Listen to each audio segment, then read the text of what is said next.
Drage gledalke, dragi gledalci, lepo pozdravljeni v naši družbi. Tokrat bomo v oddaji na glas govorili torej o duševnih težavah v duševnem zdravju in z menoj sta uspešna psihiatrinja Vesna Žvab, lepo pozdravljeni. Pozdravljeni.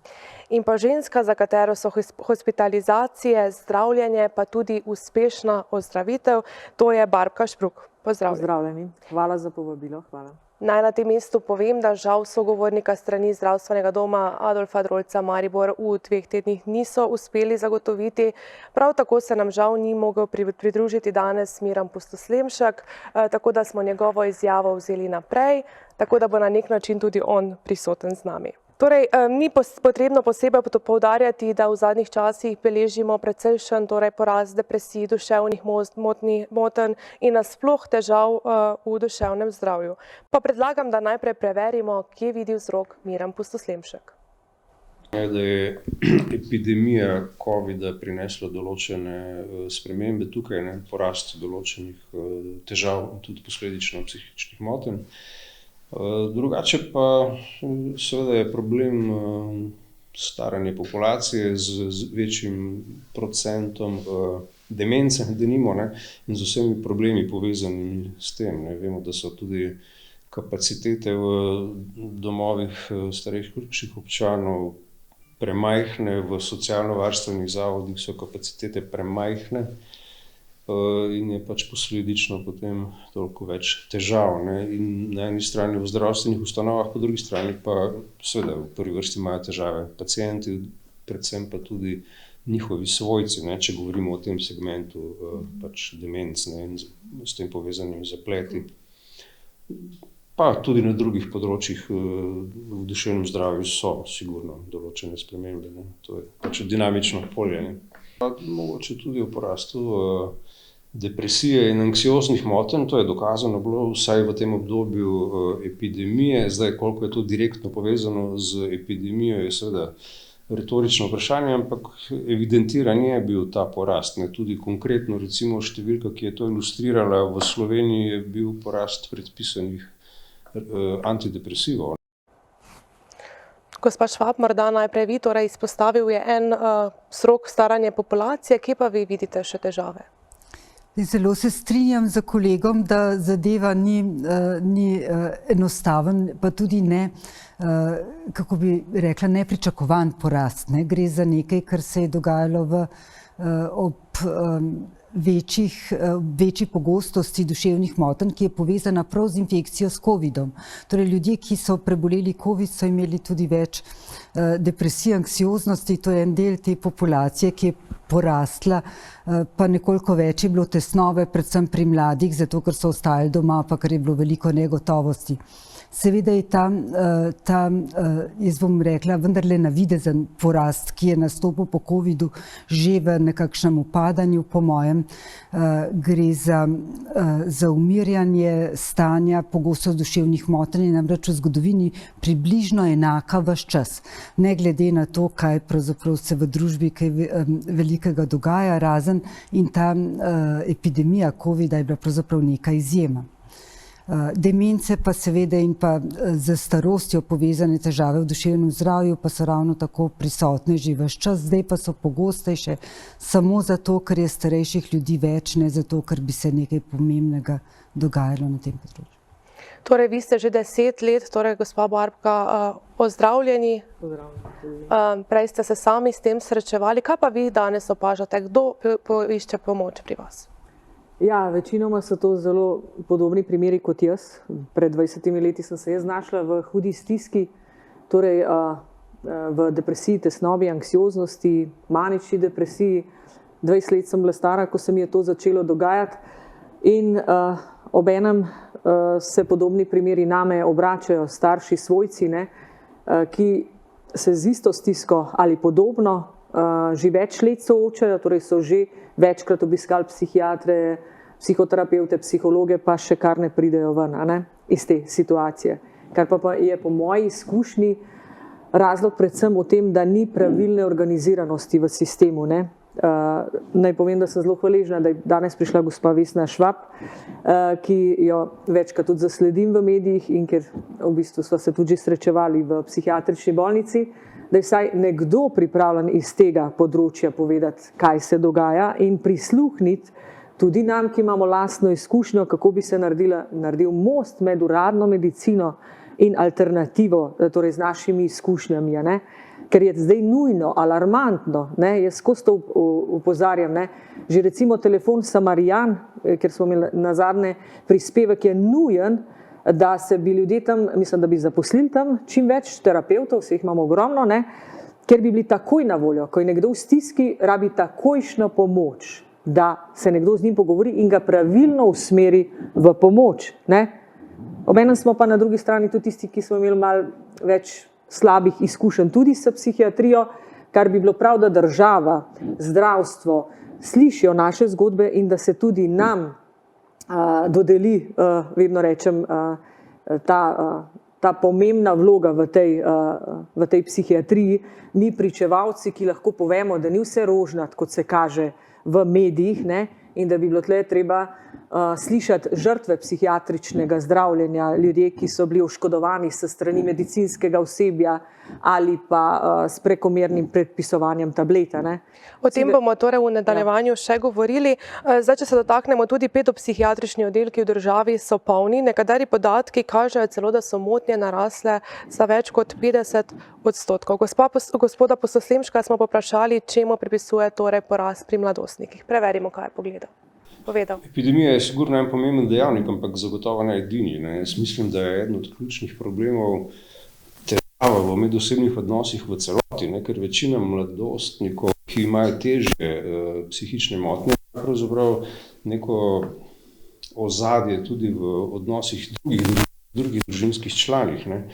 Se pravi, danes opažamo pravzaprav že dolgo, dosti tako lahkotnost v recimo v ločitvah, družine razpadajo v več kot 50% skoraj in jasno, da se to nekje poznajo, na komu drugemu pa kot na potomcih. Slišali smo torej medosebni odnosi, razpad družin. Kaj menite vi? Ja, zdaj prav najbolj očitni vplivi pa stvari, ki vplivajo na pogostost duševnih motenj pri otrocih in mladostnikih, so prav gotovo tudi uživanje drog, vse večja prisotnost različnih psihoaktivnih snovi v naših okoljih, ki jih ne moremo dobro regulirati. En izmed velikih vplivov je tudi ta stalna prisotnost na zaslonih, na telefonih, in na drugih ekranih, ki očitno vpliva tudi na delovanje možganov. Tako da jaz staršev ne bi krivila za ta porast, ki se nam zdaj dogaja. Prav gotovo pa imajo na dolgi rok vpliv tudi spremenjeni življenjski stili, več permisivne vzgoje, več nekih slabša odpornost mogoče generacije. Ampak seveda sem samo psihiater, to so področja, s katerimi se morajo ukvarjati druge vede in z naše strani lahko rečemo predvsem to, da smo tudi v obdobju covida videli, da so mladi ljudje pogosteje posegali po psihoaktivnih snoveh in da je imelo to precej neposredno povezavo tudi z samopoškodbenimi in drugimi vedenji, ki se razvijajo v tem času. To je seveda samo en aspekt, samo nevarno je odgovarjati na ta vprašanja preveč na široko, zato ker v bistvu ne vemo. V bistvu gre verjetno za neko kombinacijo, sestavljeno delovanje različnih dejavnikov, ki jih je treba preučiti. Meni se zdi najpomembneje to, kar je Barbka rekla, da je seveda, kadar imamo tak vsaj navidezen porast, se moramo vprašati, ali smo ponudili v tem obdobju zadostno pomoč, kako imamo organizirane službe, ali so lahko ljudje, predvsem otroci, prišli do pomoči takrat, ko so jo potrebovali. In prav gotovo danes vemo, da je dostop do služb na področju duševnega zdravja eden izmed dejavnikov, ki vplivajo tudi na njihovo težo in celo pogostost. Zdaj, gospa Barbka, vi ste se srečali torej s temi duševnimi stiskami, najprej motnjami že ob prehodu v srednjo šolo. Verjetno je to za nekoga, sploh mladostnika, otroka, veliko težje izraziti. Ja, seveda. Ko sem se znašla v tej stiski po srednji šoli, sva z mami poiskali pomoč uradne medicine, psihologov, psihiatrov in v dobri veri seveda, ker tega področja nobena od naju ni poznala, sva se pač iskale, pošiljali so naj od vrat do vrat, dokler časa ni prišlo do hospitalizacije. Sama sem prosila, da grem v psihiatrično bolnico in tako kot vedno rečem, te stvari bi mogli že prej reševati v osnovnih šolah, srednjih šolah, da bi bili že tam pogovori, delavnice na to temo. Jaz sem bila tudi žrtev medvrstniškega nasilja, da bi lahko te stvari že prej preprečevali. Ne takrat, ko sem se znašla, ko je pač dobesedno prišlo do katastrofe, ko se jaz nisem več znašla v svojih stiskah. In ko sem pač prišla na zaprti oddelek in zavrnila zdravila, sem doživela, dvakrat sem jih zavrnila in doživela privest na posteljo z jerveni. So me kot enega prašiča vlekli na posteljo, ja groza, iz ene stiske v drugo stisko. Jaz verjamem, da je veliko, nas je tam bilo veliko, da verjamem, da se ni dal vsakmu z vsakim ukvarjati, ne dal. Mogoče tudi časa ni bilo, da bi se nekdo z mano pogovoril, Barbka, zdravila boš jedla zaradi tega in tega. Tako sem pa jaz padla kot v neko igro. Ojoj, kaj pa zdaj, kako ne se pa zdaj rešim iz tega ven, namesto da bi se ukvarjali z mojim problemom. Tako to vedno rečem, jaz vem, da sem imela težave, jaz vem, da sem bila problematična, ampak moja stiska se je napačno reševala. Če boš jedla zdravila, bo v redu, če ne boš, boš pa spet na zaprtem oddelku ali pa ti bomo poviševali doze. Torej, meni se je tam zdelo kot da je neka igra, če boš ubogal, je v redu, če pa ne boš, bo pa samo slabo. To je pa narobe. Torej, z ljudmi bi se mogli pogovarjati, razreševati vzroke. Ne, da sem se jaz tam pogovarjala s čistilko, pa kenlarcev v bifeju, reševali težave, soborci med sabo, ker kadra tam, ne, da bi se pogovarjal, ni bilo. Ali pa občasno so bile psihodrame, likovne delavnice, ampak to ni nič, preke temu, kar bi človek potreboval ciljno usmeritev, da bi mene nekdo poslušal, vodil naprej. Ja, preveč imam izkušenj iz teh področji, ampak kot vedno rečem, sem pa vedno pripravljena na pogovor, na reševanje, kaj se lahko iz naših lastnih izkušenj, tudi uradna medicina in psihiatrija nauči, da se sistem izboljša v dobro človeka, da ne da jaz sem bila pol v strahu, o Marija Bog, ko sem bila zelo v hudi stiski, a ne jaz zdaj grem v psihiatrično, da me bo spet prevezal, da bo spet kaj narobe, pa bi nujno rabila pomoč. Za svojo izkušnjo nam je zaupala tudi danes 30-letna ženska, ki se je prav tako srečala s psihiatrijo prvič v srednji šoli in na to še nekajkrat. Preverimo, kaj je povedala. Moja izkušnja se pričela v srednjem šolskem času, ko sem doživela zlom in pristala v bolnišnici na psihiatriji. Tam sem pričela prejemati ogromne količine tablet. Bila sem hospitalizirana 3 meseca in sem imela 20 tablet na dan. Nihče pa se ni posvetil v bistvu vzroku tega, kaj se z mano dogaja, kako bi lahko jaz to v sebi razrešila in se mi v bistvu psihična slika zelo poslabšala. In sem v bistvu nadalje še več razmišljala o samomoru in tem, v bistvu, da se tega ne morem rešiti. Torej, vi kot psihiatrinja sicer ne delate v psihiatrični bolnišnici? Delala 20 let, 25 let sem skoraj delala v bolnišnici. Torej, kaj menite na te besede? Torej, tako kot je Barbka povedala, tako kot je naša anonimna ženska povedala, ni odkrivanja vzrokov, samo predpisovanja tablet. Jaz bi rada na 3 nivojih odgovorila na to pritožbo, ki je nedvomno upravičena in ki jo je treba zelo resno slišati. Eno je seveda to, da je treba razumeti sistem, da je sestavljen iz 3 delov. Eden je ta preventiva, ki ste rekla, preprečevanje, da sploh ne bi prišlo do tega, da pravočasno tudi dosežemo ljudi, ki potrebujejo pomoč. Drugo je neka obravnava zdravstvena in pa drugačna, tudi socialna ali pa psihološka, ki je nujna, posebej takrat, kadar je človek v hudi stiski, ljudje trpijo, če imajo duševne motnje. In tretji del sistema je rehabilitacija. To, da ljudem po takih travmah in pa po bolezni je potrebno pomagati, da se vrnejo v vsakdanje življenje. Torej, na vseh 3 elementih sistema je treba delati, če želite doseči neko ustrezno obravnavo. Torej, tisto, kar lahko pomaga psihiatrična bolnica, je pravzaprav samo en del celotne obravnave in to je ta neka akutna obravnava, takrat, kadar je človek v najhujši stiski.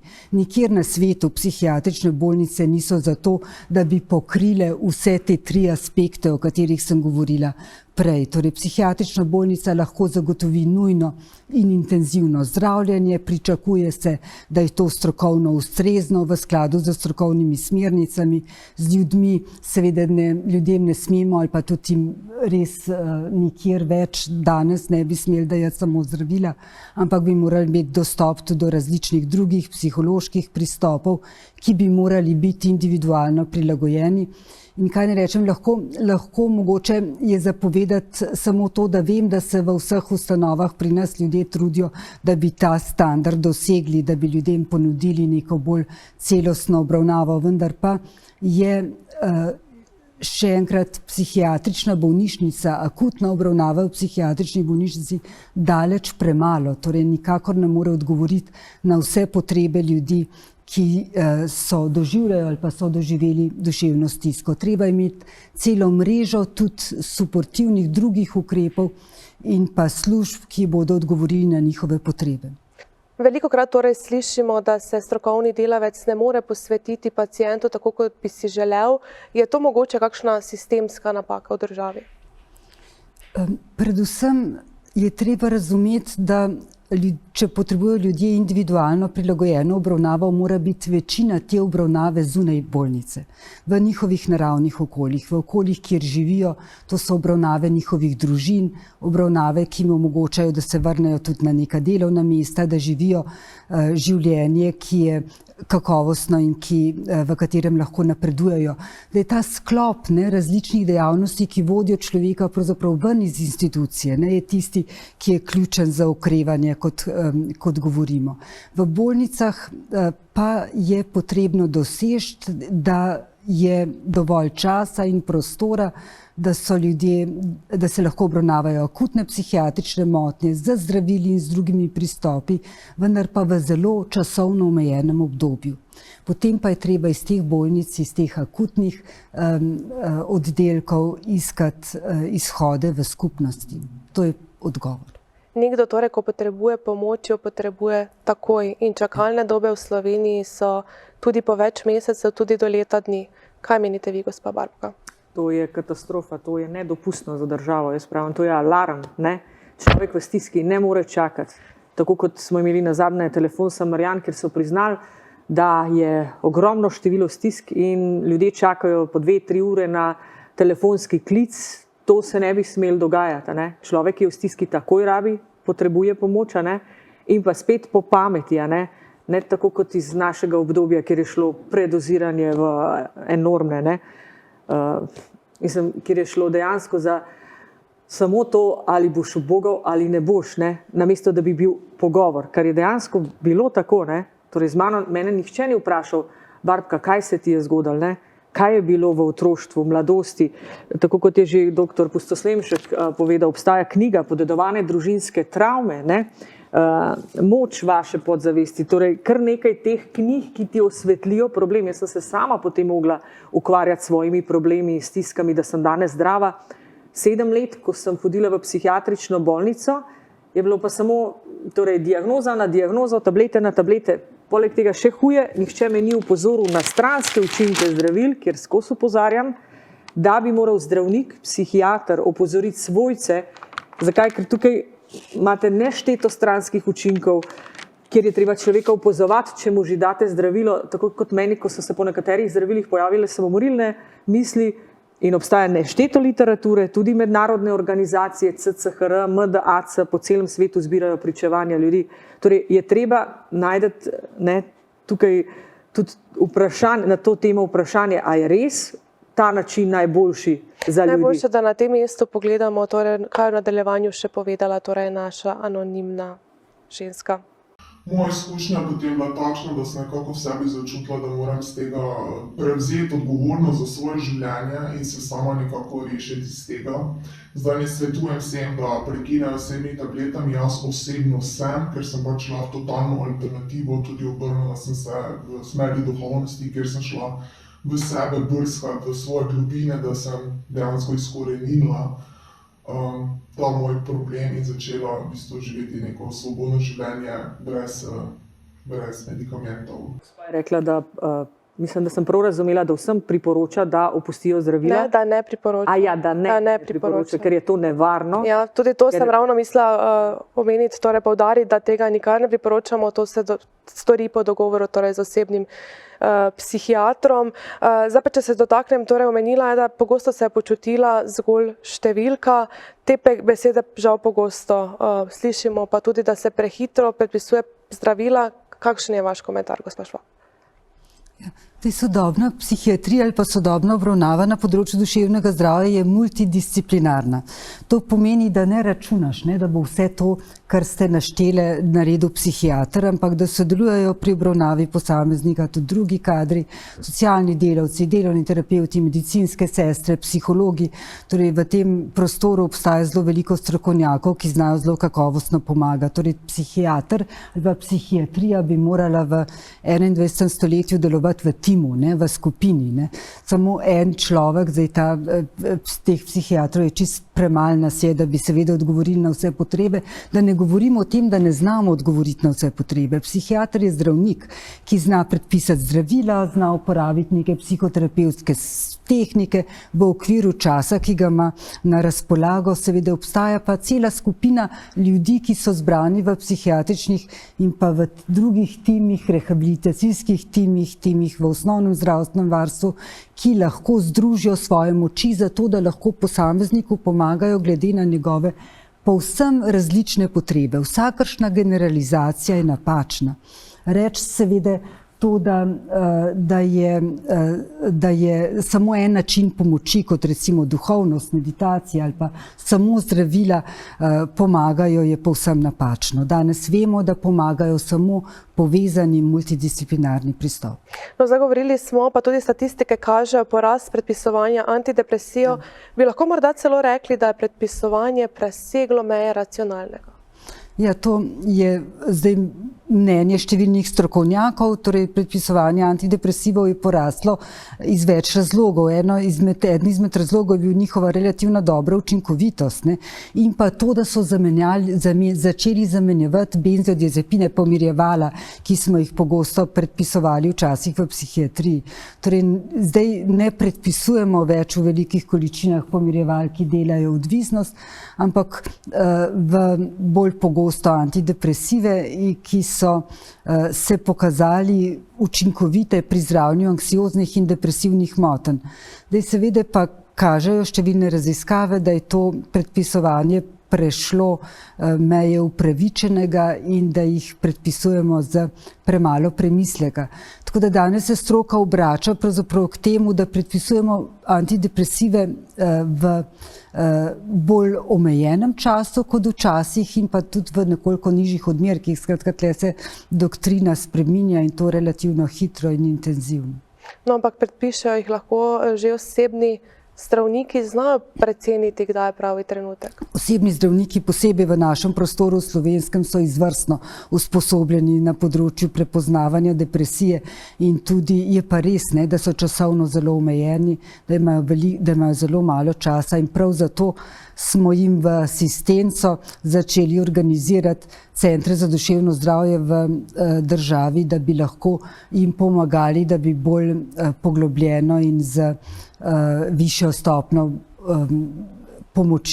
strokovne pomoči lahko obravnava ljudi z duševnimi motnjami. Na tem delamo za zelo neko, bi jaz rekla, za zdaj uspešno vzpostavljeno asistenco v tako imenovanih centrih za duševno zdravje.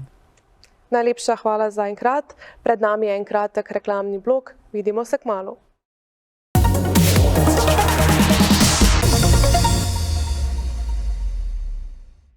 Pozdravljeni ponovno v naši družbi. Zdaj, če se vrnemo malo še nazaj, zanima me, torej, kot smo govorili, kaj je vse potrebno na državni ravni urediti. V pripravi je tudi zakon o duševnem zdravju. Ja. Zdaj, zakon o duševnem zdravju ne bo uredil kaj dosti. Zakon o duševnem zdravju pretežno ureja sprejem v bolnišnico ali pa v socialni zavod proti volji pacienta, torej neke pogoje,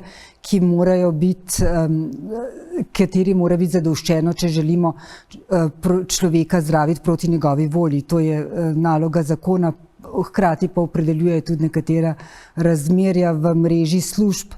Upam, da bo zakon v tej zadnji verziji prepoznal vse akterje, ki delujejo na področju duševnega zdravja v naši državi danes in da se ne bo ukvarjal samo z bolnicami, ampak to je na vsak način kljub vsemu njegova glavna naloga, da uredi sprejeme proti volji. Bi želeli na tem mestu morda kaj dodati? Ja, jaz sem, tako kot pravim, vesela, da se je gospa Vesna Švab udeležila, da je tudi pripravljena slišati, se pogovoriti in da se tudi sama danes strinja, da je nujno tudi kaj drugega, razen zdravil, da je nujno pogovor, nujno je treba psihoterapevte, terapevte, ki jih imamo po celi Sloveniji, čim prej uvesti v ta krizni, jaz pravim, trenutek, ki se zdaj dogaja, ki po celi Sloveniji spremljam te stiske ljudi, da bi ljudje takoj lahko prišli po pomoč, po pogovor v kakršnekoli centre, kjerkoli, da mi preprečimo oziroma da rešimo še kakšno življenje. In da, ker če pogledam sebe pri 20 letih, ko sem rekla, oh my god, jaz sem pristala v psihiatrični bolnici pri 20 letih, jaz vedno rečem, takrat je bilo to zame šoka, kaj naj pa zdaj svojim vrstnikom, kaj naj pa zdaj drugim povem. In zato si želim, da ne bi šel še kdo čez to zgodbo in v redu, v akutnem stanju, ko je res hudo, vemo sami, da ni drugega kot zdravniki, hospitalizacije, ampak dajmo že prej ljudem možnost, da se rešujejo njihove težave, stiske, da jim ni treba tega praga prestopiti. Jaz sem še dodatno zaradi svojih stisk nekaj časa, nekaj let potrebovala, da sem sploh sprejela to, da mi ni bilo nerodno govoriti, jaz sem bila pa v stiski, sem bila v psihiatrični bolnici. Vem, da je to zelo huda stiska, lahko še dodatna, poleg moje osebne stiske. Zato si zelo želim, da bi bila takojšnja pomoč dostopna ljudem, ki so v stiski, ne da se čaka 3 mesece, pol leta, 1 let, da nekdo pride na pogovor in ta čas tako ne zdrži in gre v bolnico. Prej bi morali ljudje imeti dostopnost do pomoči, do pogovorov. Torej, takoj, jaz pravim, če se želi, se v državi lahko organizira skupina ljudi, ki bi skušala čim prej to uvesti, dokler mislim, da lahko rešimo še kakšno življenje. Torej, govorimo o preventivi, kako potrebno je, da sodelujemo, se povezujemo. Poglejmo torej, kaj meni pa Pustoš Slemščak na to temo. Bilo odveč, mogoče se velja pogovarjati tudi o izobraževanju, mogoče v tej smeri, o prepoznavanju simptomov, o preventivi, pač eno tako, da rečemo, znanje iz področja duševnega zdravja ne bi bilo sploh odveč. Kar se pa same terapevtske pomoči tiče, je pa verjetno dilema zdaj, ali prinašati te službe v pedagoške ustanove, ali je bolje, da se bistveno okrepi, to bi bilo potrebno obstoječe službe. Še do par let nazaj so bile cele regije v Sloveniji brez tovrstnih uslug na področju duševnega zdravja, kar je katastrofa. V zadnje leta se tu situacija popravlja, kar se tiče razvoja mreže teh služb po državi, z eno solidno pokritostjo, ampak to se bo poznalo verjetno šele čez čas. Sigurno je pa ena utemeljena kritika države v smislu, da predolgo ni urejeno področje psihoterapije, da predolgo ni dovolj razpisanih koncesij za kvalitetne, kvalificirane psihoterapevte. Čakalne dobe na tem področju so absolutno predolge in vis-a-vis velikosti problema, to se pravi, če govorimo ali o mladih ali o starejših ljudeh, ki bi nujno potrebovali kvalitetno psihoterapijo, da morajo na to čakati leto ali več, je to nedopustno. Kaj opažate, morda tudi manj zanimanja za ta poklic? Psihoterapevtov je prav gotovo v našem prostoru kar veliko, samo ker področje ni urejeno, so njihove storitve večinoma samoplačniške, kar je velik problem. Ljudje, ki najbolj potrebujejo psihoterapevtsko pomoč, do nje ne morejo priti, zato ker je draga in to ponekod povsem nedopustno draga.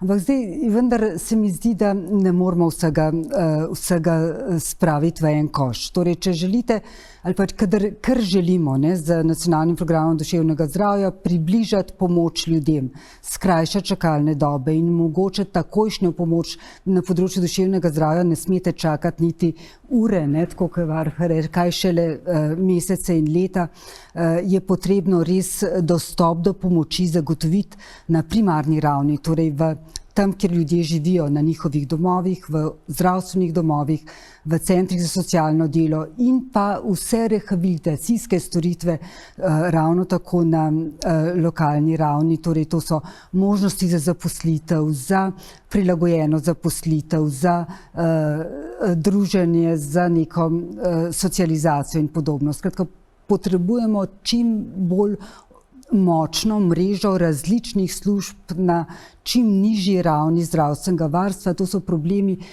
duševnega zdravja se ne morejo obravnavati samo v bolnicah in nobenega razloga ni, da bi pri tem danes vztrajali. Zdaj, če se dotaknemo še ene tematike, v zadnjih tednih smo priča številnim umorom, družinskim tragedijam. Preverimo, kaj je na to temo povedal gospod Pustoslemšek. Pa je to mogoče malo težko pojasniti. Veljalo bi omeniti to, da pravzaprav res te številke pa ti primeri bodejo v oči, ampak v celoti gledano jih je v Sloveniji vendarle manj kot v marsikaterem drugem okolju. Seveda v ničemer ne zmanjša tragičnosti obstoječih primerov, ki se zgodijo. Spet se lahko usmerimo na medčloveške odnose. Tukaj imamo res en kup takih patoloških, toksičnih vsebin, da se pravzaprav temu ne moramo izogniti, da se to dogaja. Gospa Barbka, morda naprej. Mislim, to je grozljivo v Sloveniji, da je, jaz pa vedno rečem, da je vsak primer preveč za Slovenijo, da se zgodi umor ali samomor. Ampak v ozadju jaz vedno rečem, ja, poleg teh družinskih odnosov je pa tudi nekaj, na kar psihiatrija ne opozarja. Mislim, mednarodna organizacija CCHR pa svari, da lahko zdravila povzročajo samomorilno in morilsko vedenje. Torej, če bi šli preučevati vse te primere nazaj, me zanima, koliko teh ljudi je bilo pod zdravili. Preberite si knjigo Psihiatrija je lahko nevarna za vaše duševno zdravje od dr. Williama Glasserja. Geče je pisal Smrtonosna psihiatrija in organiziran kriminal. Hvala lepa, gospod Švab, morda vaš komentar. Torej, meni se zdi škandalozno, da se povezuje umore, ki so nastali v zadnjem času z psihiatričnimi motnjami. Mislim, da je to globoko diskriminatorno in da je to narobe. Torej, mi vemo ne to, da so bili ljudje pod zdravili, ki so delali, ki so morili druge ljudi, ampak vemo recimo, da so bili pod vplivom drog, pa alkohola. Da je večina teh, če prav sledim medijem, da je šlo za neke ekscese, ki so nastali v zelo težkih družinskih okoliščinah, v zelo težkih finančnih okoliščinah in velikokrat pod vplivom psihoaktivnih snovi. Torej, nasilna dejanja se dogajajo v družbenem kontekstu, v realnih življenjskih stiskah, ki velikokrat nimajo nič kaj veliko opraviti z psihiatrijo pa z zdravili, ampak z tem, da so ljudje revni, razžaljeni, ponižani in da so poleg tega še pod vplivom psihoaktivnih snovi, kot je alkohol. In da so razmere, kjer nastajajo take stiske, pravzaprav nedopustne. Druga zadeva, ki je pomembno jo nasloviti, da nobeden ni nič vedel, da se v teh družinah kaj dogaja, kar govori o tem, kako šibko smo povezani glede samopomoči, medsebojne pomoči, kako malo možnosti je v naši družbi, da bi pomagali sosedu, ki je v stiski, in podobno. Skratka, na umor vpliva veliko dejavnikov in psihiatrična motnja je pravzaprav zelo majhen delež tega. Zdaj, gospa Barbka, če se vrnemo nazaj k hospitalizaciji, tudi vi ste bili torej večkrat, celo 20-krat Ja, 20, hospitalizirani. Opozarjali ste na nekatere po vašem mnenju torej nepravilnosti. Kaj bi se torej moralo spremeniti po vašem mnenju? Tako kot sem že rekla, ne, kot je že tudi gospa Švabova rekla, nujno bi bilo potrebno vzpostavljati čim več možnosti takojšnje pomoči, pogovorov, ne da človek čaka 3 mesece, pol leta, 1 let. Kot da se mi včasih zdelo, kot da je načrtno narejeno, da greš v psihiatrično bolnico, ker tako nimaš nikogar, da bi se z njim pogovoril prej, da bi nekdo s tabo delal, ne, ker delo na sebi je meni rešilo zdravje in življenje.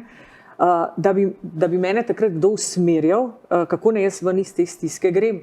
Tako pa tega ni bilo. In ko me nekdo vpraša, zakaj pa si bila tokrat v bolnici, ker nisem imela rešitve in sem jo iskala v bolnici, ker ni bilo nikjer nikogar, da bi jaz z njim se pogovarjala, da bi mi nekdo dal rešitve, pomoč, kako jaz ven iz teh svojih stisk in občutkov. Ne?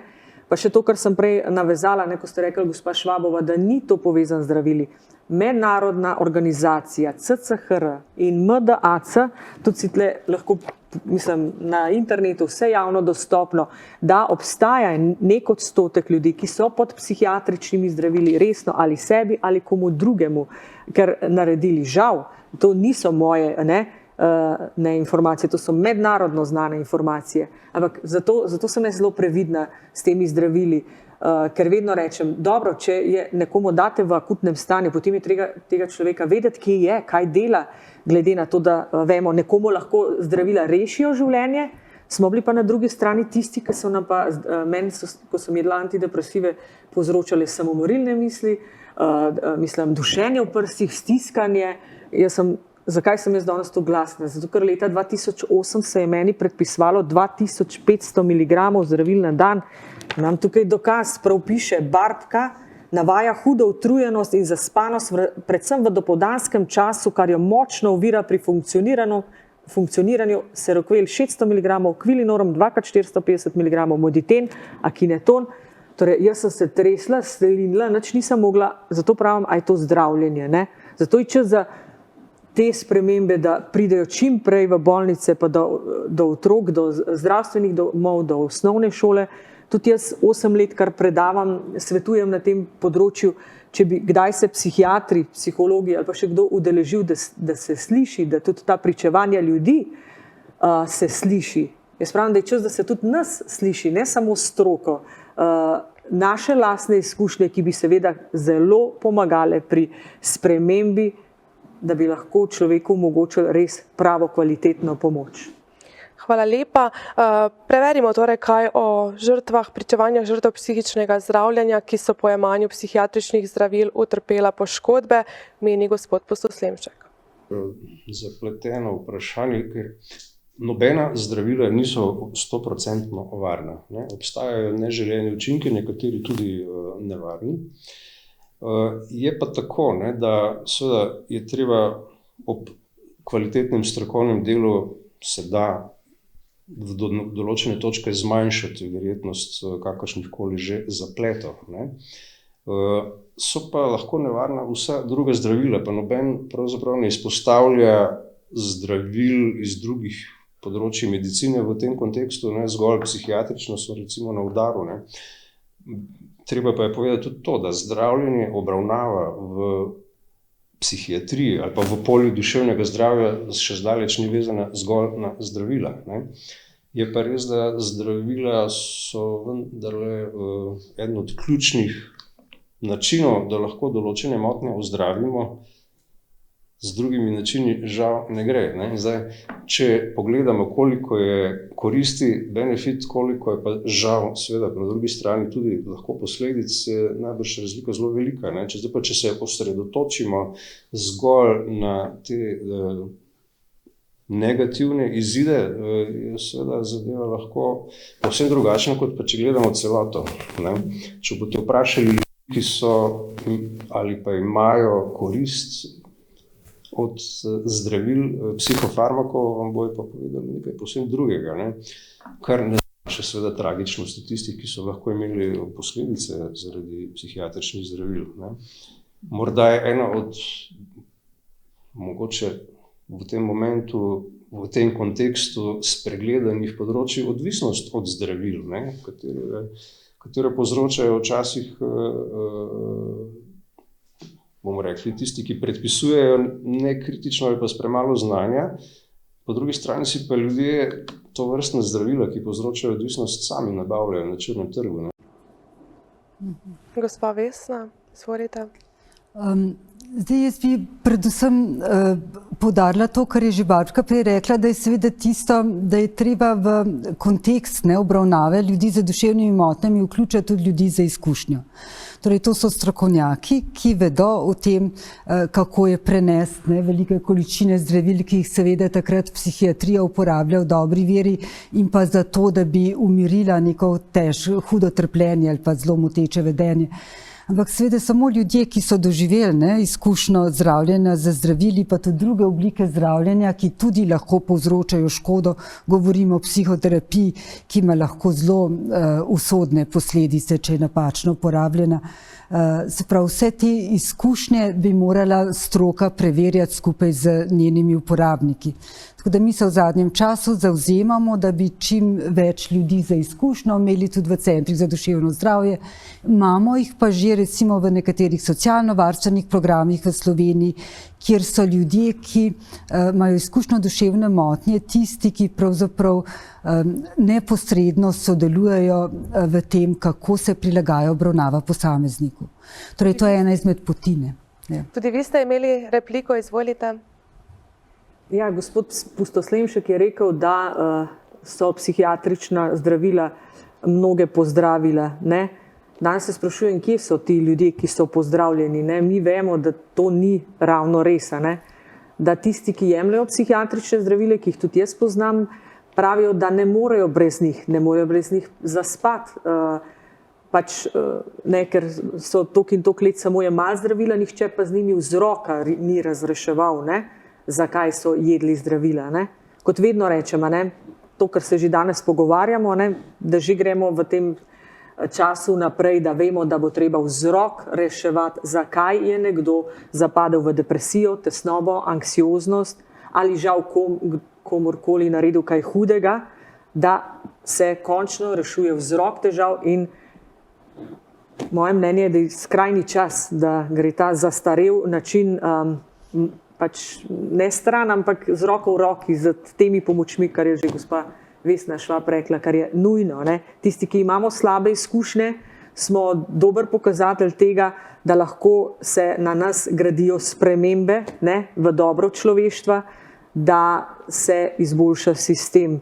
Ker to, kar se je meni zgodilo in mnogim, se nikoli in nikdar v življenju ne bi smelo narediti nikomur. Zato pravim, da je država danes tudi bi bila dolžna narediti, vzpostaviti tudi skupino, kjer bi se zabeležilo vse ljudi, ki so imeli kakršnokoli hudo izkušnjo z zdravljenjem v psihiatriji ali trpinčenjem, mučenjem, zdravili. Oziroma, tako kot rečemo, na eni strani so pa ljudje, ki jim je to zdravljenje pomagalo, so danes zadovoljni, srečni, torej sta dva pola, kar je treba slišati za spremembe na bolje. Gospa Švab, vi, kolikor mi je znano, dajete pozornost tej temi, torej posledicah tistih negativnih, ki jih lahko jemanje prenaša. Z kakšnimi težavami se na vas obračajo pacienti?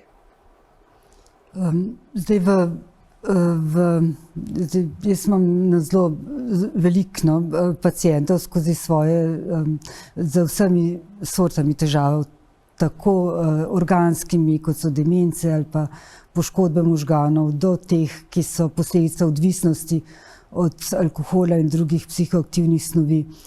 Veliko ljudi sem zdravila z hudimi psihotičnimi motnjami, depresijami, tesnobami, mlade ljudi, stare ljudi, kar hočete.